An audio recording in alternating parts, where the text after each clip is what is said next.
morning and welcome to the Harvard Kennedy School. My name is Chris Taylor and I'm a candidate for the Master of Public Administration here at the Kennedy School and also the director of the Harvard Defense and Security Initiative. My experience with this evening's speaker started some 20 years ago when I was a young Lance Corporal in the Marine Corps and he was my regimental commander. We were at Camp Hansen, Okinawa, Japan at the time. And that was the first time that I really got a good taste for the integrity and the honor and the professionalism that is General Anthony Zinni. Fortunately for me, he has elected to keep in touch with me over the years, and so I'm very honored and privileged to have him here this evening. Although I will tell you, the last time I asked the General to speak, he graciously accepted, and then 2 days before the event, he sent me a note that said, "Chris, I can't show up on Friday. The President of the United States is sending me back to the Middle East as an envoy." And I thought to myself, that's kind of a weak excuse to miss my little leadership seminar. But okay, I'll accept it, sir. I should have gone.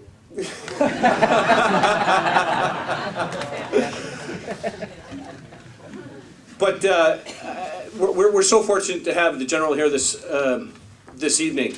In his latest New York Times best-selling book, The Battle for Peace, A Frontline Vision for America's Power and Purpose, there's a quote from the president for whom our school is named. And President Kennedy says, "I look forward to a great future for America, a future where our country matches our military strength with our moral restraint, our wealth with our wisdom, and our power with our purpose." And I'm sure we're going to hear more about that this evening. But to properly introduce General Zinni is another general. Brigadier General Kevin Ryan spent 29 years in the Army, and he is currently a senior fellow at the Belfer Center for Science and International Affairs. General Ryan.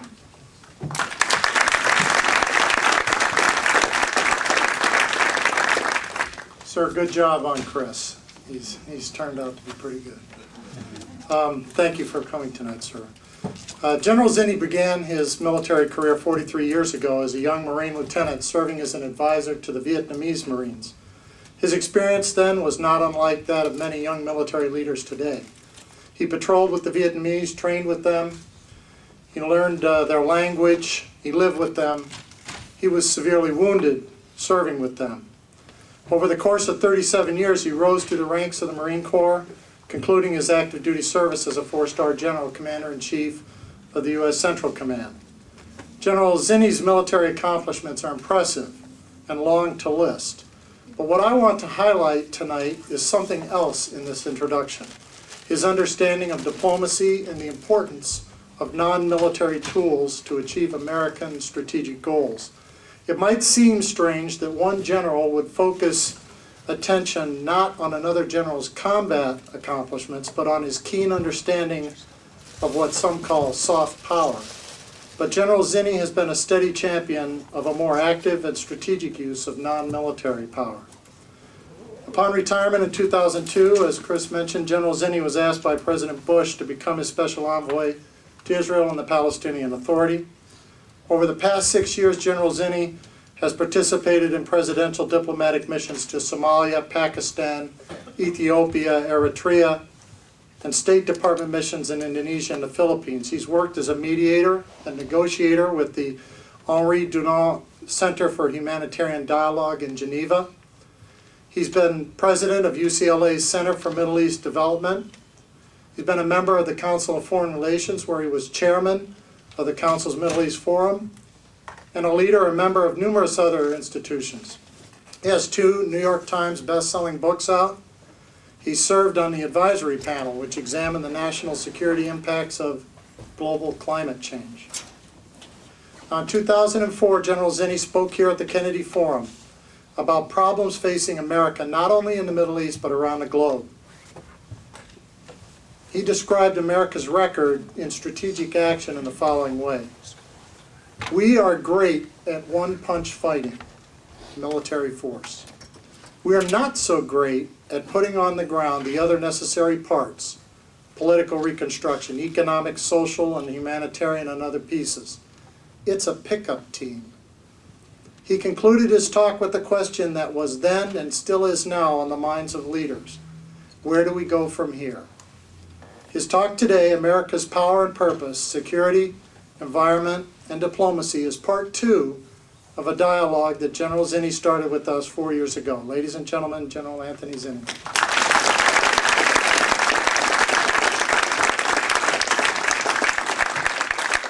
Thank you. It's impressive when you need two guys to introduce you. I think that's something special. That's a first. I was expecting that maybe at the eulogy, but not so soon.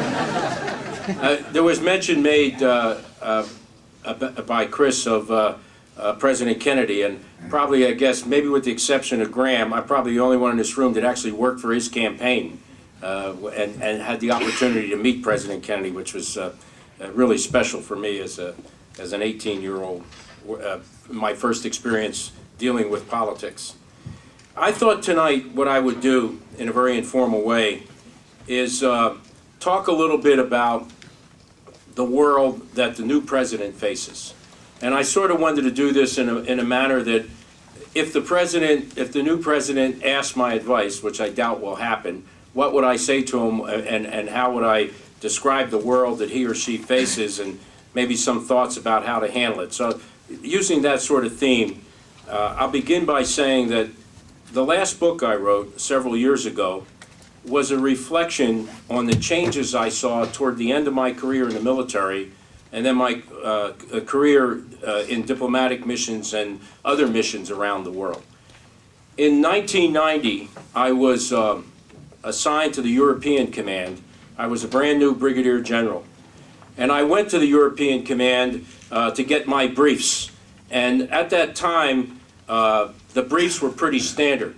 We'd been involved in the Cold War for a long period of time. We understood who the enemy was and what our mission was, and deterrence and containment.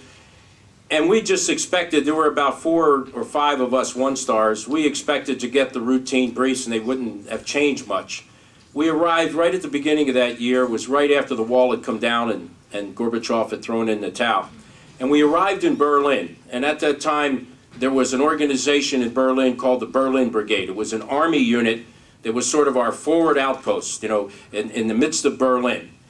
And when we landed on the ground, they didn't know what to tell us. And they told us that all our briefs we would have given you, and probably briefs they have probably given for the prior 30 years, were no longer applicable. And they said, we don't have anything, any idea as to what's happening, any speculation. It's all so sudden. And so what we'll do is have you spend some time here, enjoy yourself. We're still trying to figure it out. And they took the 5 brigadier generals and they put a second lieutenant in charge of us, young Army second lieutenant, and to basically, you know, escort us around and humor us until it was time to go. And the second lieutenant said, how would you guys like to go into East Berlin? And what was shocking to us is we didn't know you could do it. So we said to the lieutenant, can we do it? And we're all in uniform. He said, I don't know. He said, nobody knows. Let's just go. So we piled into his little Volkswagen van. It looked like a leftover, some 60s hippie Woodstock event. And we drove through Checkpoint Charlie. And nobody was at Checkpoint Charlie. It was completely empty. And it was like a shock, because Checkpoint Charlie to me was where we touched the Soviet Union, you know, where the forward line of the battle, what we would call in the military the forward edge of the battle area, and nobody was there. It was just gone. It's a gap in the wall, and we passed through. We drove around for a while, and the realization that the main street in East Berlin was a Potemkin village, was a facade. It wasn't real. As soon as you turned off to the side streets, you still saw the bullet holes and the pockmarks from the shells from World War II in the buildings. And you saw the people riding around in 50s vintage bicycles, driving these little East German Trabi cars, belching gas. And we just come from West Berlin. These are Mercedes, Audis, BMWs. And it just seemed like we just worked into some sort of time dimension, and we were back into the 50s or early 60s. We drove around for a while, and the lieutenant found a Russian military garrison. And he said, let's drive in here. And again, we said, can we do it? He said, nobody knows. So we drove through, and the sentry didn't know whether to shoot us or salute us as we came through. And we barreled around for a while and got out and went in their commissary officers club. And the shock I had was looking at these Russian soldiers and their dependents, and they looked like zombies. They were walking around like they were in a state of shock, unsure what their mission was, where they were going. Of course, later able to find out that they didn't know if they were going to return to Russia or not. There weren't housing or garrisons for them, and they were in a real state of confusion. We came back out through Checkpoint Charlie, and suddenly I had a memory of Mrs. Harris's first grade class. And I took, like all the other students, a pillowcase to school. We had to take a pillowcase to school because when the air raid sirens went off, we had to put the pillowcases over us. You're in first grade, it fits, and dive under the desk, or Mrs. Harris would lead us down to the civil defense shelter in the basement of the school. And we went through those drills. And all of a sudden, from 1949, 1950, that memory, here I am, 1990, and the world has changed. And it struck me that this is pretty important. Something's happened here that is going to significantly change the world and the way we operate in it. I went on to my job as the director, deputy director of operations for the European Command in Stuttgart, Germany. And we heard the president make the announcements that there would be a peace dividend now, and there would be a new world order, President Bush 41. And basically, everybody felt that way, that this sigh of relief that the doomsday clock is now stopped and maybe reset and brought back at an earlier time, that there's going to be a natural reordering of the world in a positive way. And we're not going to have all these expenditures on military equipment and defense structure, that this is going to be a better world. And that almost automatically would happen, that everybody in the world would suddenly realize we came that close and certainly we can't repeat this, and now is an opportunity. Unfortunately, the next several years in the European Command, we saw anything but that. The day I arrived, we established our crisis action team because we had an evacuation in Liberia.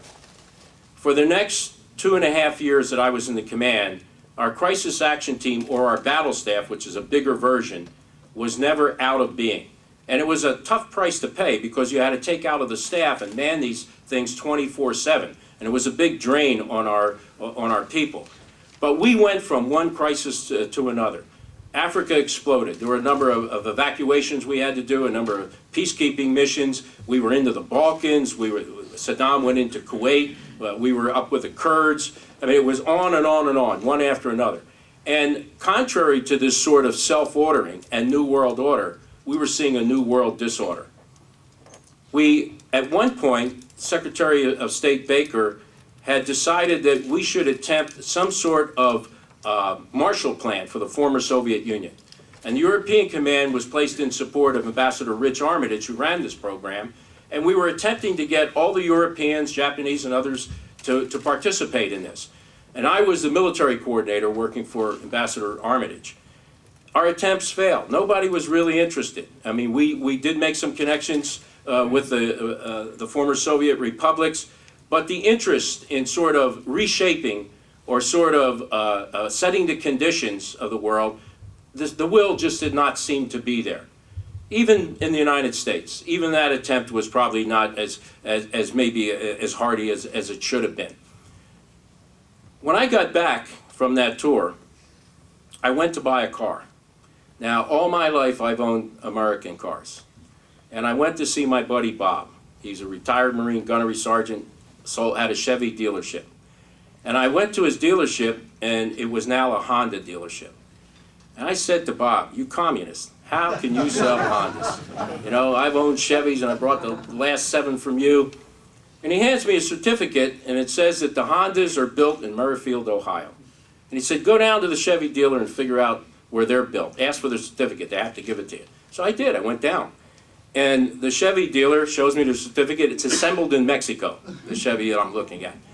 And I'm trying to figure out what's going on. Well, of course, what's going on, and that's a very small example, is the rise of globalization now. I mean, it began with businesses and corporations and in economic ways. And suddenly we had this really thriving global economy. Tom Friedman's book, The World is Flat. I use that in my class. I teach a course at Duke on leadership in a changed world. And they read the book, and their conclusion was the world's not flat, especially in the terms that it's become level and there are more opportunities around the world. They describe it as hilly. Globalization has mixed results, not necessarily good. I'm sure you've discussed that also. But it was another factor of change that now came in.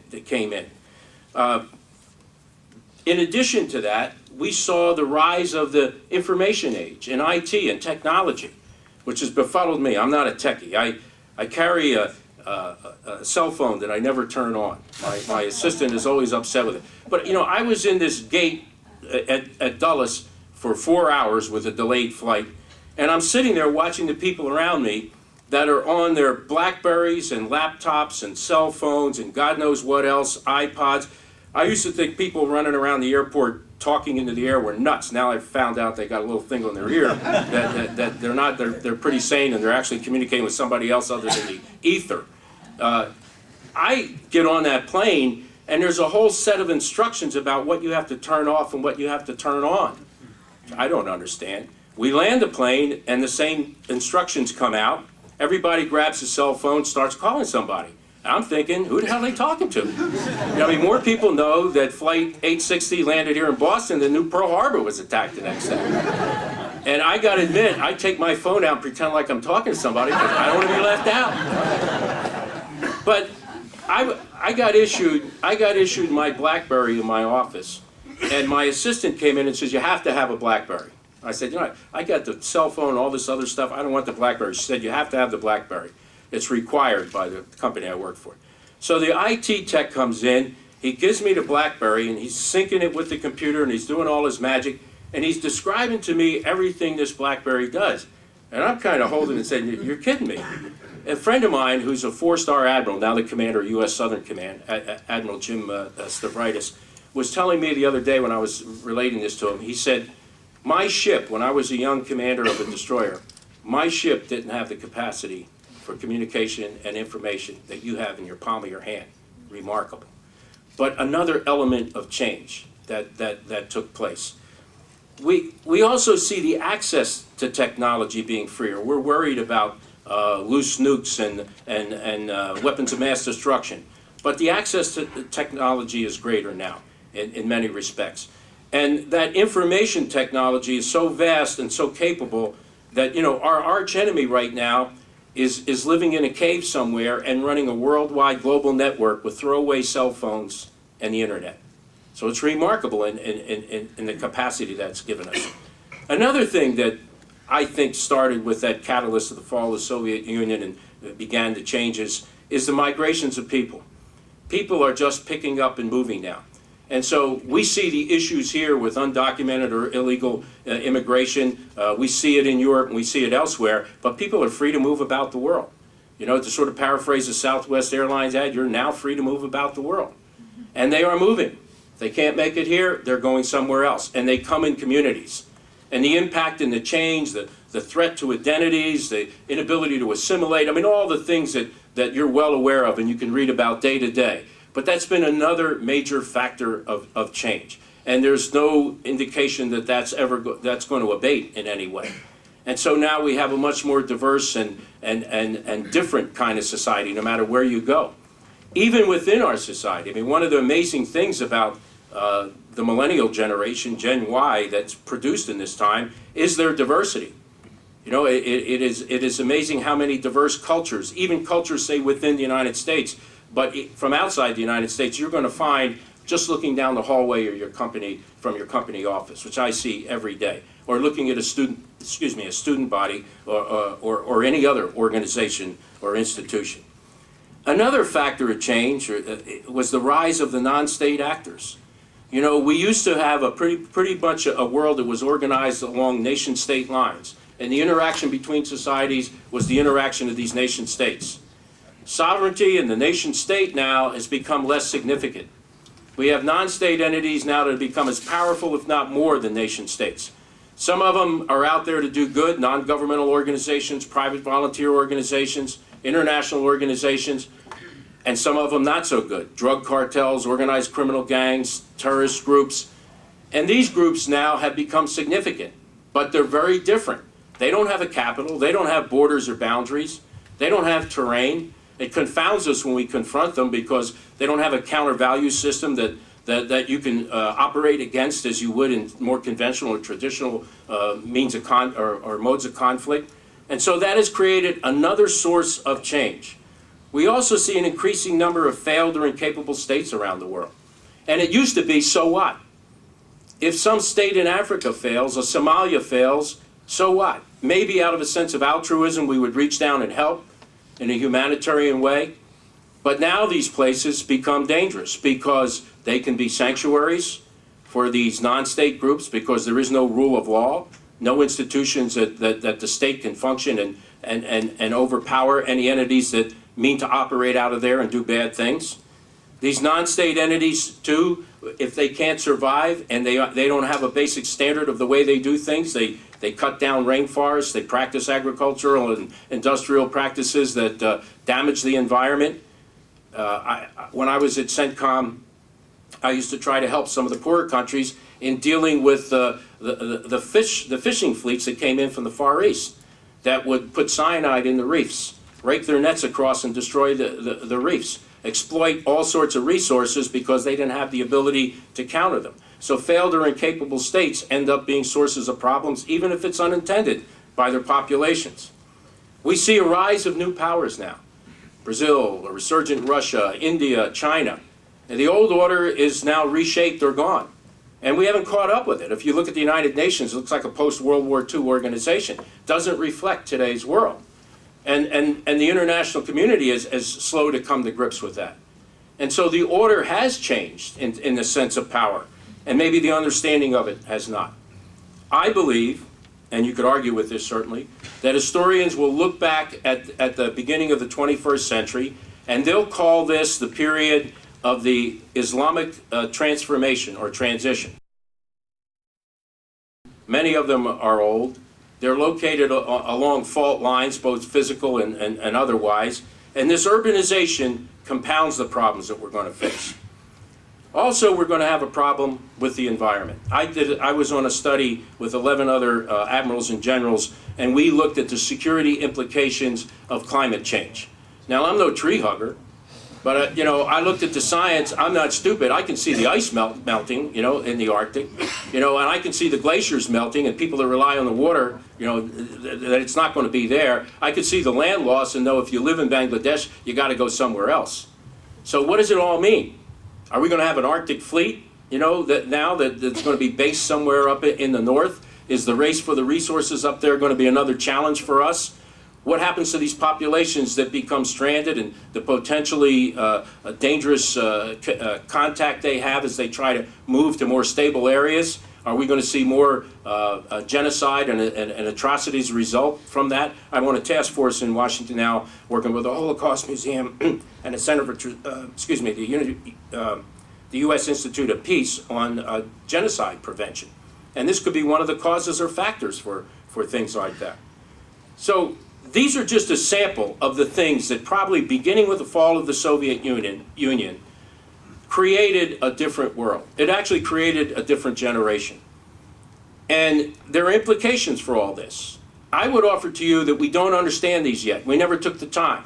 We didn't study the world we're in and the new world we're in and the changes. And it's led to some of the problems we've encountered in judgment, in foreign policy, and how we react to some of these other issues. I see the threat today primarily as instability. And I define instability as when societies can't cope with a hostile environment, if that environment's physical, man-made, or whatever. And they can't cope because they don't have the institutions to cope with it. And without those institutions, they become failed societies. And all the problems that wash up on our streets come from those failed societies. Now, I've given this talk, to the insurance brokers of Middle America and a number of other conventions, and I always get the hand that says, General, we just need to stay home. That's none of our business. It doesn't affect us. One guy told me, I was speaking to the ancient order of the Iberians. Never get an Italian in front of a bunch of Irish guys, I realize. And he says, you're just a do-gooder. I said, I hope so. No, that's bad. You can't be a do-gooder wandering around the world. I said, I hope you got out of what I'm telling you. You don't have an option today. What worries you? If it's drugs on your street, I can take you where the cocoa leaves and the poppies grow. You know, and there's no alternative. We actually let them grow in Afghanistan, you know, and they turn up on our streets as drugs. I can take you to where the rainforests are burned down and where the fluorocarbons are being emitted, and it's damaging the ozone layer. It's affecting the climate. You know, I can take you to where there's a failed state and it's a sanctuary for Al-Qaeda or Abu Sayyaf or Jamal Ismailia or other groups that are perpetrating violence around the world, and on and on and on. The planet has shrunk. The implication of these changes and how they affect us directly now in this tinier planet are very direct. And if you don't deal with the causes, you're going to have problems back here. Now, our problem tends to be, first of all, one of a lack of understanding of all this. Understanding this new world. You know, at the end of World War I, we had a president, in President Wilson, who was seen as an idealist. But he realized that if the world continued the way it was, that we were doomed to repeat the World War and the conflicts that we had in the past. He offered his ideas, his strategic vision, 14 points and League of Nations, and of course it was rejected. We were basically isolationists, and he was a broken man because of it. And he was prophetic because we repeated it. At the end of the Second World War, the second major alteration or change in that century of the world order, we had visionaries. President Truman had Marshall and others. The Marshall Plan, 84 speeches to convince the American people. Only 19% of the American people supported the Marshall Plan when it first came out. He worked with a Congress that was of a different party to create the 1947 National Security Act, which restructured our government. He created and joined the first real alliance, military alliance, NATO, which was unheard of. I mean, Jefferson and Washington must have been rolling over in their graves that we are now involved in a European alliance of some sort. And they built a strategy of deterrence and containment, which got us through a Cold War and never went hot. We stumbled and we may have fumbled a couple of times. There were different administrations from different parties, but they were able to keep their policies consistent with the strategy. And the structure that was put in place, the ideas that were put in place, the ability to create democracies and free market economies where there had been rivalries, monarchies, militaristic regimes, had changed the world. That strategic thinking, I would offer to you, is absent. We don't think that way anymore. We don't value it. When you hear a debate, a bunch of our candidates, who wins? Who has the snappiest little soundbite? If it can translate to a bumper sticker, then it's considered a point. A point for whoever is able to deliver it. We're missing that. You know, the questions that you hear around town in Washington. Where are the Marshalls? Where are the Kennans? Where are the people that had that kind of deep strategic thought, that think critically and think creatively, and help us understand the world and then plot our course and our power and purpose throughout it? We also have an organization in our government that is tremendously bloated. It's a bureaucracy that's inefficient. Look at Katrina. My God, you're doing a heck of a job, Brownie.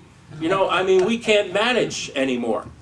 I was telling some people today that in my recent trip to the Gulf, one of the things I constantly heard out there amongst the leaders in the Middle East and elsewhere, and what really brought this home to me is a good friend of mine who's a former ambassador in the region was telling me he was hearing the same thing, is that you guys can't manage anything anymore. You don't seem to make it work anymore. And this is from people that we had talked to in our time just 10 years ago, that we had to convince them we weren't omnipotent, that we could do everything. And now we had just the opposite problem.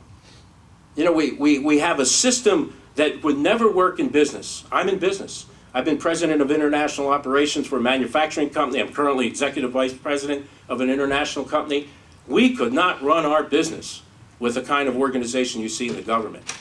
Block and wire diagrams, heavily layered, slow decision making, ponderous processes. No business can succeed. We flatten organizations today, we streamline it. When we draw our organization, it doesn't look like the block and wire diagram. It may look like a web or a matrix, you know, or a network of some sort. People constantly rotate in and out of it, answer to multiple bosses, are able to team to meet the requirement, and then re-team for another effort. Try to do that with this bloated bureaucracy. And outdated practices like patronage. Where do you think Brownie came from? You know, he was running an Arabian Horse Association in Colorado, and he was made head of FEMA. 8 of the 12 senior positions in FEMA had no experience in disaster relief. Over 3,500 some positions can be based on political loyalty. So you can be the ambassador to the Dry Tortugas because you gave to the campaign. And you better hope nothing serious happens in the Dry Tortugas. You know, it's an ancient system from Andrew Jackson that we perpetuate and actually allow to expand and enlarge. We better be careful with that. We have a system of earmarks that funds the mating habits of the sea otter or bridges to nowhere. And yet we really complain about our resources and the deficiency and the need to put them someplace. So, in my mind, these things have to be changed. I want to give you some quick pieces of advice I would give to the new president. The first is, in town in Washington, there's a whole group of think tanks that are now trying to work on how we apply what's called smart or soft power, which means, to go back to the quote that Kevin made that I gave earlier several years ago here, we're a one-punch fighter. You got a problem, throw the military at it. And the military becomes a stuckee. And now what people are saying, we got to get better at diplomacy, at how we execute our economic power, our influence in the world, our ability to change things through non-military, non-force ways, or the ability to blend that with the use of force in some ways. That we don't understand that. These are deficient pieces of our power that we don't know how to use very deftly. And it's going to be critical in this sort of new world disorder to understand them better. And like I said, there are a lot of very smart people, several think tanks in Washington are producing some very good pieces on how this would work. My advice to the president, read it. Understand it. Make sure you have a Secretary of State that understands it, Secretary of Commerce, Secretary of the Treasury. And quit sticking the military with reconstructing nations and humanitarian missions that they're ill-equipped for. They're not the answer. They're a blunt instrument. And we've got to have everybody qualified to do their piece and to work together. We need to rebuild our partnerships around the world. They're broken. NATO is in serious trouble because of the performance over Afghanistan. The Gulf Coalition that we used to have before we went into Iraq is gone. You know, and the only way we're going to succeed in this world, you can't do it all yourself. We need regional and international partnerships, relationships, alliances, institutions. And they're going to look to the United States to be the leader in these. We need to work with the private sector. We need to work with the non-governmental organizations, as well as the other governmental organizations, to build the kinds of teams and partnerships out there to be able to do it. I look at Africa, and I look at the African Union and several of the regional entities out there, political entities, that want to take on missions like Darfur. They need the resources and the capability. We seem to not be able to empower them to be able to do it. We want to wait till the situations get so bad that we were going to put our boots on the ground. The worst solution, usually at the worst time to engage, and the most costly in many ways. And we've got to change that model. Our leadership is expected in building these kinds of institutions and relationships. I would recommend to the president that he take seriously, just as President Truman did, creating and working with the Congress for a new National Security Act, to restructure the government, flatten it, streamline it, get rid of the old systems of patronage and earmarks, fight the Congress on it. Everybody talks a good game, call them on it. And let's get down to where we have an organization that can function in the modern world and where our resources can be put to where they're best used. And the most qualified, competent people are put in charge. We need to rebuild our relationships around the world. I don't need to tell you that our image around the world is horrible. And you know what everybody tells me where I go is we don't dislike Americans. And we love your freedoms. We love you. We love your education system.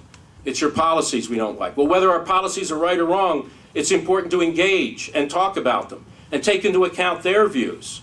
But we need these relationships. You know, we're being viewed as now not being an option. And those rising powers I told you could offer other alternatives to build relationships. Go around the world and see where the Chinese are. See where the Indians are. See where others are building relationships in our absence. And yet still people out there want us to lead this. The other piece of advice I would give is assess this world. You know, you're not living in the 1950s, 60s, 70s, or 80s. Take an honest look at what's out there. Don't start believing our own rhetoric about the world. It's much different. I wrote the book, the last book, from the perspective of an observer of the world. I said it was a foxhole view, to use a military term. I wasn't trying to make policy or suggest it. I was just trying to report back from what I was seeing. And I think that the president And the administration will need that honest assessment and that honest report on what this world is all about. I would also say develop a strategy. We need a strategy for how we're going to do business in this world, a strategy for our security, for how we're going to prosper in this world, how we're going to ensure that the world goes forward in a constructive way. The national security strategy that's produced now is useless. It's usually late, it's usually done under duress, and it's usually a statement of values that really doesn't have any meat that allow you to decide what the action should be, the resources you should apply against them, and how to actually conduct the implementation of the strategy. We need to understand that the world now is interdependent, and we cannot be independent. You know, when people talk about we can become self-sufficient, we can build a wall around us, literally. You know, we don't need anybody else in the world. It's not the way it is today. I would love it if we were that way. If we could isolate ourselves and live in this island called America and nothing that goes on in the rest of the world affects us. It was great for the 18th century to think that way and to say, you know, our manifest destiny is here within our own continent, or the Monroe Doctrine that kept us confined to our own hemisphere. But those days are long gone, Mr. President. We need to depoliticize the environmental issues. And we need to depoliticize a lot of issues that should be based on science, honest investigation, and honest assessment. And the environment is clearly one. We have environmental problems. And we're going to have greater problems that we're going to give to our grandkids. Are we going to deal with them honestly, or are we going to make them political issues? That we argue science based on political ideology. I mean, that is patently ridiculous. And we need to start approaching these things in a much more mature way. We also need to transform our military. We have been promising to do this ever since the end of the Cold War. 20 years later, we haven't transformed our military. We have beaten our military to a pulp. And we have given it every mission under the sun, absent the ones they were trained, organized, and equipped to do. What do we want our military to be? What do we want it to do? Ought to drive how we train, organize, and equip our military forces. And stop throwing them into every situation in the world, whether it fits their mission and capabilities or not. Finally, I would tell the President of the United States, inform your people. Inform them accurately. You know, I listened to the campaigns in Michigan. I heard one candidate tell those in Michigan that their jobs would come back. I heard another candidate saying they're not coming back, ever. Somebody's right and somebody's wrong. Do we live in a world of myths?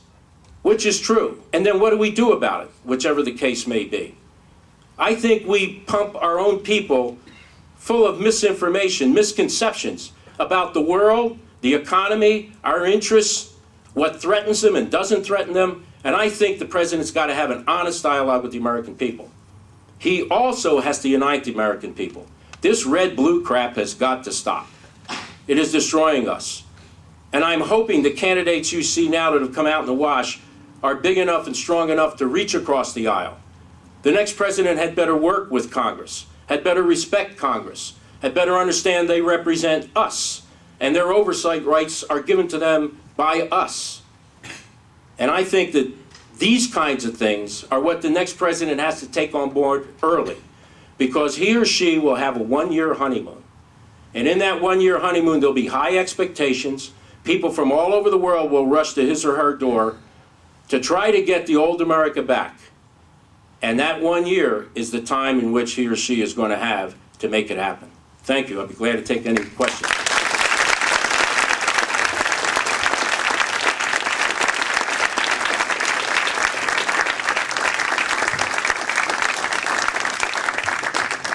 Okay, we have about, can you hear me all right? We have about, I would say about 20 minutes for questions.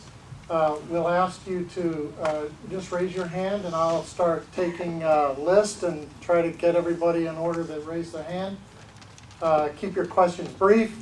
End them with a question mark. One question only for each person, please. And we'll start right here with this gentleman. Hi. And please announce who you are. I'm sorry, I'm also going to have to repeat your question for the video that we're trying to take of this too. So, Hi, General Cini. My name is Diego. I'm a first-year FPP. My question is, What do you think of regional transformation in the Middle East? What do you think of the Regional, sort of regional transformation in the Middle as East? sort of like a strategy. Well, as I said, the Islamic world in general is going through a transformation. Obviously, the Middle East with additional kinds of issues on the table. I think our approach in the Middle East, the mistake we've made is we don't have a Middle East strategy. We approach each of the issues as if they're isolated and individual, and we don't understand their connections and the importance to deal with them in a way that takes into account the most significant ones. For example, in the Middle East, the most significant issue is the Israeli-Palestinian conflict. Now, it may not be significant if you measure it in terms of conflict or lives lost or whatever, but in terms of psychology, it is the most significant.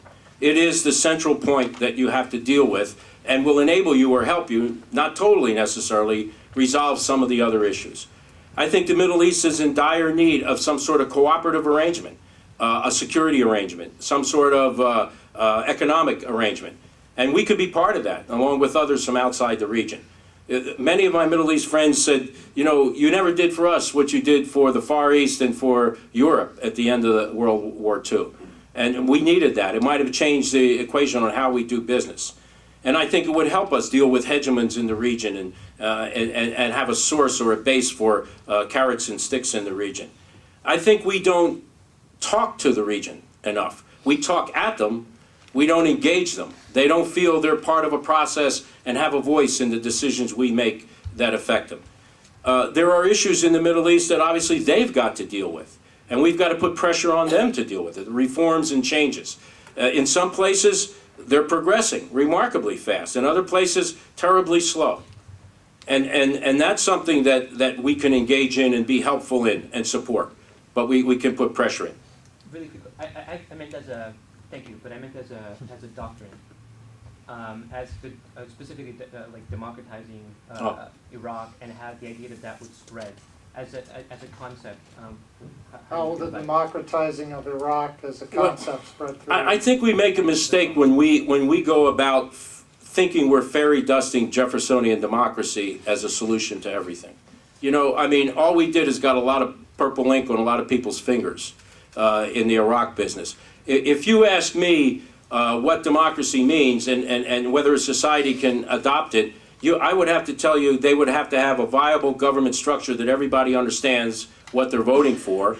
They have to have viable political parties that everybody understands what they stand for. They have to have an educated electorate, and they have to have a willingness to adopt it. It has to fit them culturally. We rushed in and translated democracy to elections and had a bunch of elections in the region and encouraged others. We ended up with the Maliki government, we ended up with Hamas, and if we keep pushing it, we can end up with a Muslim Brotherhood, and you have a trifecta out in the region, because of our push for democracy. I would rather see us say, we would like to see representative government. Now, how would that representative government be formed might be more in line with the things they want to bring forward in their culture. I see, for example, in some of the small Gulf states, they have what amounts to constitutional monarchies, where the monarch has passed certain powers to a parliament of some sort, and given them the power to make those decisions. I was describing a case where a friend of mine who's chief of the military in one of those states came to me to ask me to help to teach him how to testify before Parliament to justify his military programs and his budget. Because he used to go to the Emir and just get the money. Now he has to justify every program. You see places where now there's the right to vote is extended to minorities and to women, the right to run for office. And it's built within a system that brings forth something that's culturally important to them, but also gives them the degree of representation that maybe they're satisfied with. To me, we should settle for that. Maybe in 20, 30 years it evolves into something else. But we're in a rush to plant an idea or an ideal that worked for us but may not work for them. It certainly can't be imposed right away. We had a revolution of elites in this country. And they remarkably, these well-educated elite men came together and formed this very complex system of governance, which has sustained itself throughout the years and been remarkably resilient. But is that easily transferable in every society? You have to understand how it came about. So I think we get overly idealistic in that sense in the Middle East. Red tie in the back row, and then scarf over here afterwards. I was interested in your hypothesis about instability being the thing that to most watch. given that thesis, do you feel that that our preemptive strike philosophy of change is a good one? And if so, using what tools in our government today? Yeah, so do you believe that preemptive strike philosophy is a good change, and if so, what tools in our government should be used for that? Yes. Let me answer that in a couple of ways. First of all, in a military context, I think any leader of a sovereign government, if he or she perceives, thoroughly perceives, accurately perceives a threat, has an obligation to deal with it. If we saw that fleet coming across the Pacific and we intercepted the transmissions that was going to attack Pearl Harbor, I think we had every right to preemptively attack that fleet. Now, if you do it with less than that, then I think it's wrong. The other side of your question that I would take is prevention rather than preemption. And I do believe we don't invest enough in prevention. When you wait until the situation involves engagement, especially military engagement or intervention, it's going to be a much more costly situation, and it's going to be a point to where the crisis or the instability has erupted to the point where it's much more difficult to deal with. So why don't we invest more in preemptive activities that probably require less of the military focus, more of that smart and soft power I talked about, building those partnerships to work them, so that we shortcut the escalation or eruption into crisis when it's more difficult to deal with it. So I think preemption, yes, if it's absolutely necessary and you have the absolute knowledge and accuracy in the need to do it, it's a right. But I think prevention is where we need to make more investment so we don't get to that stage now. Back here, Scarf in the back row. Thank you. I just had a quick question for you. One of your proposals was to transform the military as one Right. way of addressing some of the changes. But one of the transformations that has taken place is the privatization, of course. And I was wondering if you could speak to what you sense, both from your military hat and your private sector hat, what the role ought to be of these private military contractors. and their Great question. relationship. What should be the role of private military contractors? And I've seen this from both sides now. And as a matter of fact, I've had some discussions with members of Congress on this issue. I think we need to take a deep breath and assess where we're going with all this. I think the first thing we ought to do is determine what makes sense to privatize and what doesn't. There are some things that make absolute sense. They benefit the taxpayer. They provide the best to the forces in the field. There are other things that are highly questionable, that even if private contractors could do them, maybe even better, are they politically acceptable, like the security end of the business that I'm sure we all know about. I think that we need to do a better job in how we develop the contracts. The contracting business, DOD is expert at contracting. But if you get outside of DOD and the other agencies, they have been overwhelmed by the amount of contracting they've had to do. And they're not used to doing it. And both industry and these agencies have discovered they let poor contracts lead to misunderstandings, misperceptions about what was needed, and we've had fault on both sides in this. So the whole business of the understanding and the actual contracting and the monitoring of those contracts needs to be greatly improved. And there are suggestions about a central organization for all non-DOD agencies to sort of standardize it, be necessary. I think we need oversight of this, and I think the Congress is a good place for it. But rational oversight. There are a lot of myths that come out of committees of Congress that just aren't true. In their attacks on the government agencies that contract and on the private industry, some are true. But there needs to be a system of accountability, whether it's actual legal responsibility and accountability individually or for the companies or for the government agencies doing the contracting. So the short answer would be, I would be in favor from both sides to review this entire process.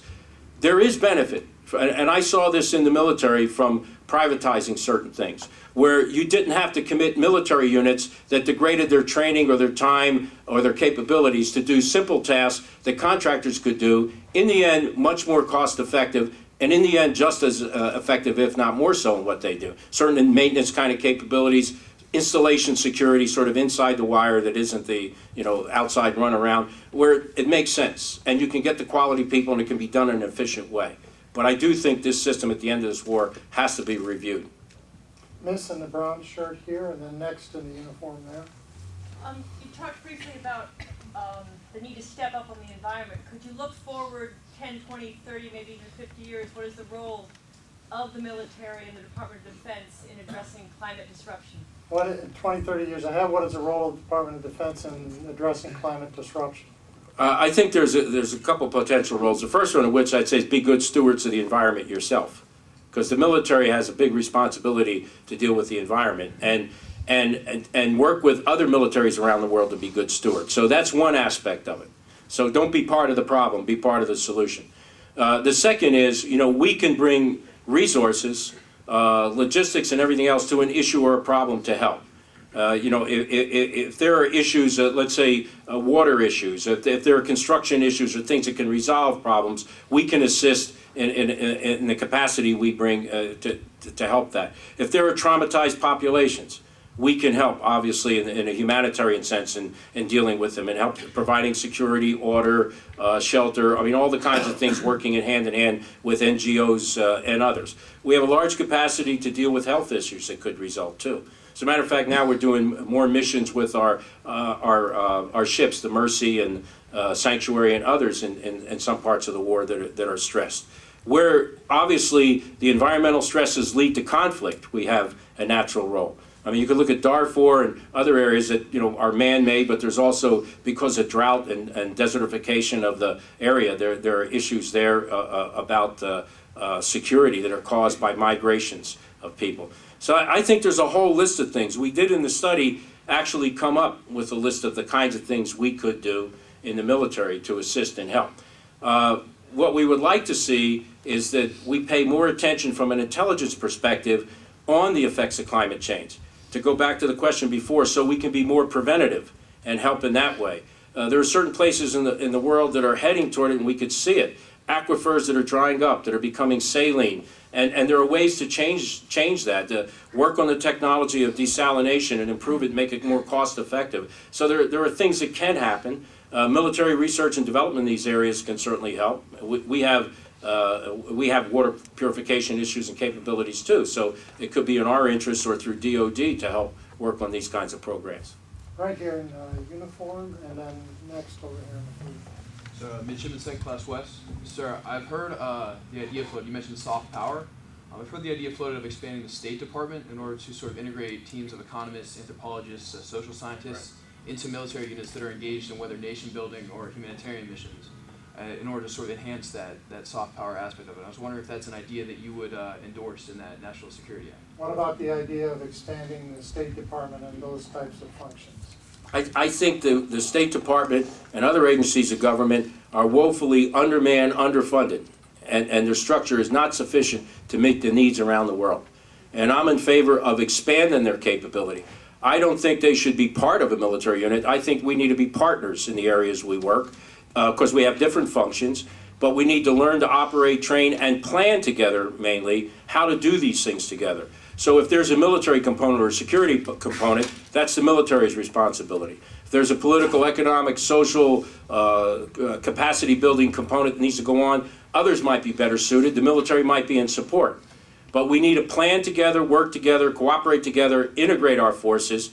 I don't see, and I wouldn't put military in the lead with them subordinate to us, nor would I put the military subordinate to them. We have a system to make it work. We just lack the capacity at that level to deal with the scope of the problems we have today. Over here in the gray shirt, second row down, and then next in the gray that you. My name is Philip Kurt. I'm a freshman at college. What needs to happen with Guantanamo Bay? What needs to happen with Guantanamo Bay? Well, what's happening now? It needs to go away. There wasn't a good solution. In one case, we didn't want to handle this in a criminal manner. We thought it was more serious. We didn't want to convey the status of combatant on the enemy, so we got ourselves caught all in between, and we didn't want to subject them to our military justice system because of classification, all other reasons, God knows what, and we got ourselves into a really bad situation. I think now you're seeing basically what the candidates are saying, what the administration is doing, is trying to shut down Guantanamo Bay and to find recourses for those remaining people in some sort of judicial process now with these military tribunals. My personal view, whatever solution they come up with, ensure it's constitutional. And if it's constitutional, then I'm okay with it. But I think retaining in perpetuity something like Guantanamo Bay flies in the face of our values, our image around the world, and presents more counterproductive problems than constructive ones. In the gray sweater in the back here, and then Ryan Baum, mid-career. Sir, where do you see China in the New World Order? where is China in the New World Order? Well, I mean, obviously China is a rising significant power. We don't quite understand the nature of our relationship. There are always those that want to find another peer competitor in the world because, you know, that provides the impetus for the kinds of things that they may have interest in, a bigger military or whatever. I think we've got to stay close to China. We've got to appreciate the fact that China wants to be respected as certainly a regional power in Asia. I think we have to avoid at all costs getting into an arms race with China. They don't want it, we don't want it, but it could happen. It could happen unintentionally, as either side, either there's a misperception or it begins to, one side begins to modernize in a way that seems to be threatening to the other side. The issue of Taiwan is always going to be the sorest point in our relationship. We've got to defuse any potential problems related to Taiwan and not get ourselves in a situation where that becomes the miscalculation point. I think we have to understand that China has become globally engaged, and they have gotten a free ride because they haven't had to provide the security for the resources they need. In other words, we protect the oil and natural gas that flows out of the Gulf and other regions. They use more of it than we do. And so they don't have to get into the nasty business of security and what it means. They can do the economic and humanitarian and other things. They're applying soft power where we're applying hard power. We got to find a balance in that in some way. That's why I like the idea of global institutions to do this, where we don't get saddled with the sole responsibility.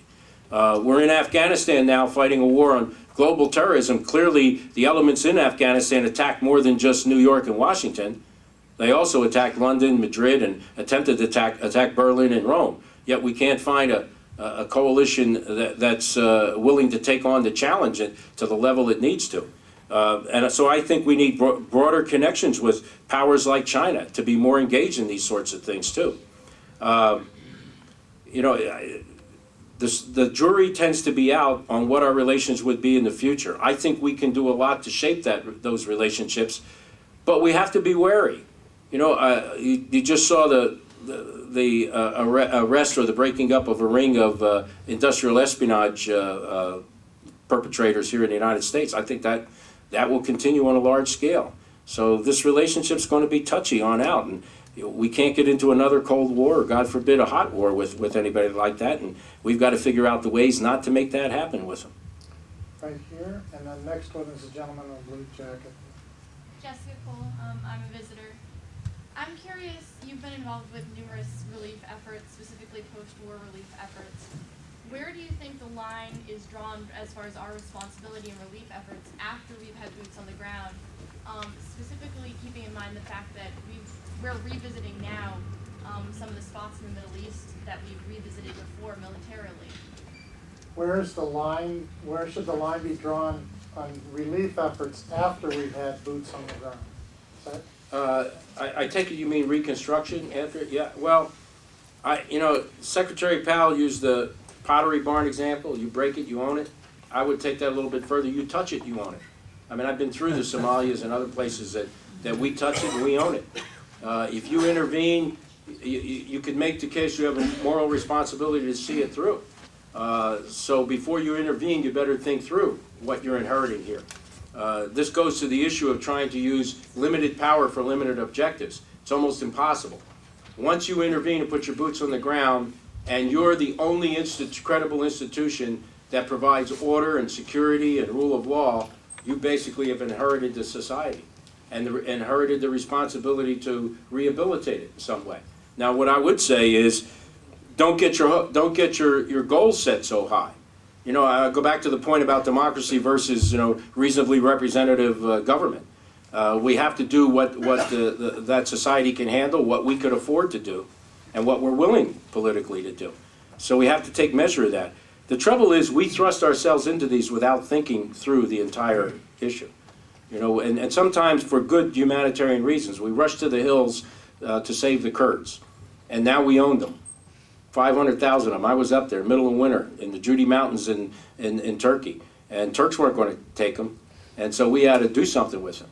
So we bring them home. We bring them home, we have to establish security, kick out Saddam, and deny him his, you know, the sovereignty over the Kurdish areas, and enforce it, and create basically a de facto state, and then, you know, somehow prop it up and ensure its security and survival throughout that. Somalia, we went in for humanitarian reasons to jumpstart relief supplies.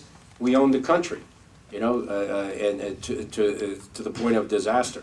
So I think when you intervene, you have to fully understand you may become obliged to see it all the way through. I don't think you have the choice to necessarily set the limits. It may be set by the conditions or the situation on the ground. I think this will have to be our last question back here from the gentleman. My name is Michael Brower. I have a degree from this school before it became the Kennedy School. That's how old I am. General, you talked eloquently for a little over an hour, and I agree with every single thing you've said except the adoption of the dangerous doctrine of preemptive war. My question has to do with, given the dramatic changes that you described, the shrinking globe and all the different changes, why are we, the American people, so slow to learn? Why does our nation persist in not learning and adapting to the modern world? What can we do to educate ourselves so that we don't make all these mistakes? What can we do to educate our nation better so we don't make all these mistakes? Well, I can only offer you, I can only offer you an opinion. I think, you know, there's several reasons why we think the way we do. And forgive me if there are historians in the class and everything and I screw this up. But, you know, we started we were founded basically with the ideals of our forefathers that said, we don't need that mess that we all left over there. We got a great, God bless us with this great continent. Let's just stay confined here, ignore the rest of the world. And they had the luxury of being able to do that. You know, the two mighty oceans, and of course we weren't in a position where things much around the world affected us. We then blossomed into a nation of immigrants. I am first generation. My parents were not born in the United States. You come here, my aunts and uncles used to go back and visit the old country. My father wouldn't. And I asked him one time why he didn't go back. He said it was a good deal. We wouldn't have left. This is your country right here, you know. And so, you know, we're really focused here on this is our place. This is our future. This is where we want to live. We also drink the Kool-Aid. You know, we believe in ourselves. We believe the cheerleaders. We believe that how mighty and powerful and self-sustaining and righteous we are. That's healthy. That's good to a point. You know, you can't believe it to the point where you start fooling yourself. You know, and so that's part of the problem. It's the psyche that we have inherited, and it's the nature of who we are. The other part of it is the lack of the bully pulpit being used to inform us. I didn't say educate, inform us. We're an educated society. We're not informed. I mean, we should not have a president that, and this is not a comment on this president or any others particularly, we should not have a president that's constantly politicizing everything, or twisting it, or bending it, or morphing it in some way.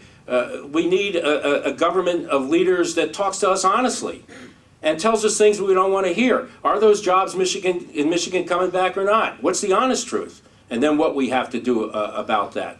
The other thing I think we need to do is we need to have more interaction with other cultures to better understand them. And I'm glad to see, I've had 8 university chairs since I retired. I'm really glad to see on the vast majority of campuses so many overseas or abroad learning experiences that are available now. That's critical. I think we need to give more scholarships here for those potential and future leaders overseas too, for that interaction. So I don't think there's any one thing. There's a whole series of things. One point, Doctrine of Preemption. I said we had the reserved right to preempt when we actually, accurately, positively knew there was a threat coming our way. I don't want to say I'm adopting a willy-nilly doctrine of preemption, just to be sure. My son's a Marine, and I don't want him misused. Sir, I don't know if that's a great ending. I don't know if you want to add another final word. No, just to thank you for being here. I really appreciate it. If I get the Harvard T-shirt. I'll be a hero at home. Thanks a lot.